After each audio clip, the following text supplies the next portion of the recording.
To start the conference, we would like to announce our first panel, the Founder's Perspective on Latin America. Entrepreneurship and innovation are the starting point for a smarter world. It is through the brilliant minds and outstanding efforts of these highly self-motivated men and women, called entrepreneurs, that the status quo is challenged every day. For this special event, it is our honor to share with you that the conference is the place chosen by WiseKey CEO Carlos Moreira to announce the launch of the company's Latin American branch. This highlights the magnitude of the event and the strategic importance of Latin American global enterprises growth strategies. Let's welcome to moderate this panel, Professor Bill Aulette. He is the MIT Managing Director of the Entrepreneurship Center. And welcome our four guest speakers. Carlos Moreira, founder and CEO of WiseKey. Alberto Ocio, founder and CEO of Yola Health. Henrique Gomes Junco, founder and CEO of Optima Energia. And Gilberto Hurari, director of MedHill Checkup. Thanks. Let's start.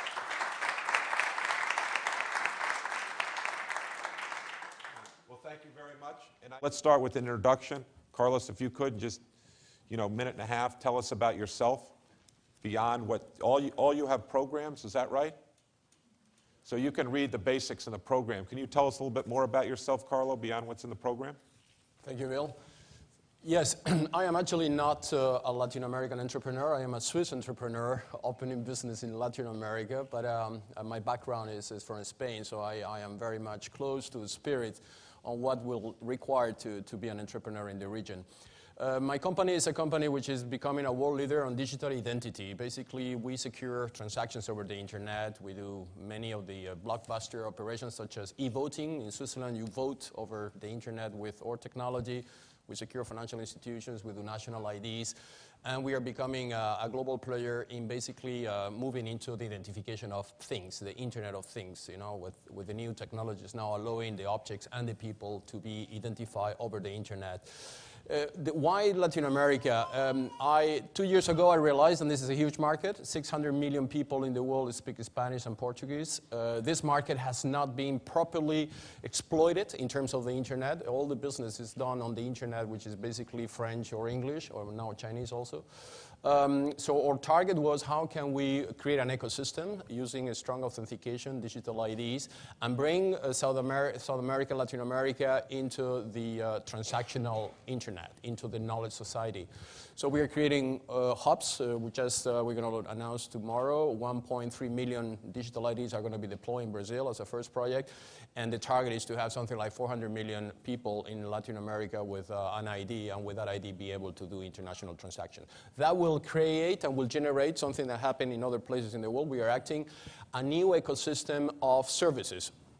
Because IDs brings apps create systems, services, and those services will be exported from Latin America to the world. The uniqueness, I will say, of the region is the language, the culture, and their capability to impose many of the new models that the rest of the world will adopt in the next years to come.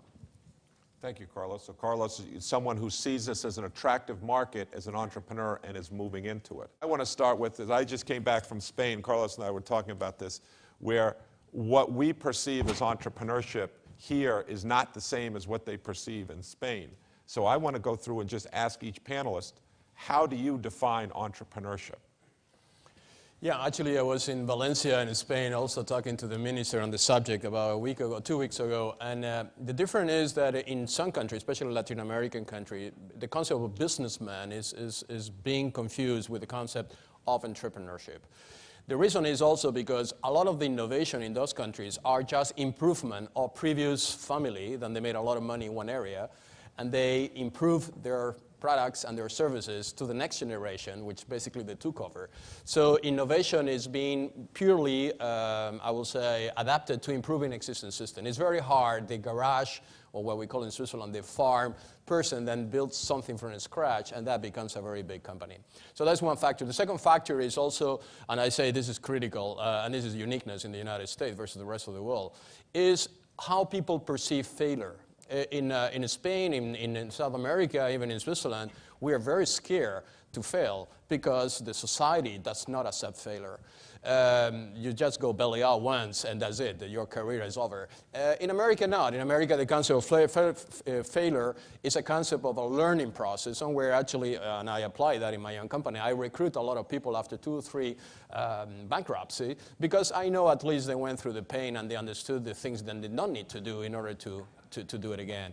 So you need to reach that pragmatism, which is not available yet in Latin America. It's not available in Europe. And I think this is one of the uniqueness in the US entrepreneurship spirit.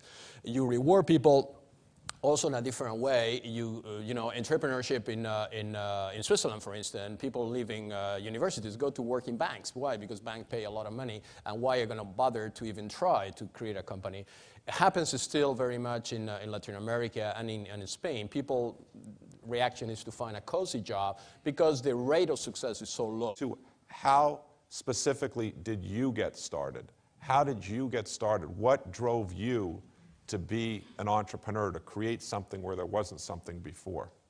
The word entrepreneur in French means entreprendre. It means take initiatives. That's exactly what it is. It's taking initiatives, and in order to take an initiative, you have to have a reason to take that initiative. Something that is unique, something that nobody had thought before, something that could become massive. And that's what I did, basically. It was a time of my life where initiatives were important for me. I risk everything, and that's another level. I risk money. I took my pension fund. I left the organization, which is a very cozy job, and I invested everything in that specific company, which is WiseKey now. And I started to raise money. And raising money, I would say, before you even think about it, even deploy a company, an entrepreneurship has to be an excellent salesperson. You have to know how to sell your company before you know how to sell your products. So the driver is not to be afraid of anything. Break and knock all the doors. If it doesn't open, just break and move in. Be very sure of what is your business model. That's essential. And at that time, I started WiseKey in a .com collapse. So when I started, everybody died. So it was amazing. But anyway, I use that as a strength rather than as an difficulty, because if everybody die, it means less competition in the market. I could eventually move faster. And an excellent network. I think, again, one of the things you have here in the United States, and we not necessarily have everywhere else, is an excellent network. Good universities, good intellectual people, that they exchange ideas very fast and experience. And we learn faster here than we do it anywhere else. The information doesn't flow that fast in other places. With that, you build a company. And be fearless. If you fail, you fail. I was already married. I have a big family. I have 6 kids. At that time, I already have 3. So obviously, it's a big thing. Go to your wife and say, by the way, now we're going to risk. So you need to have a wife or a husband that will also trust you, otherwise it will not work. But those are the good decisions that you have to take in life. And if you take them, the reward is there.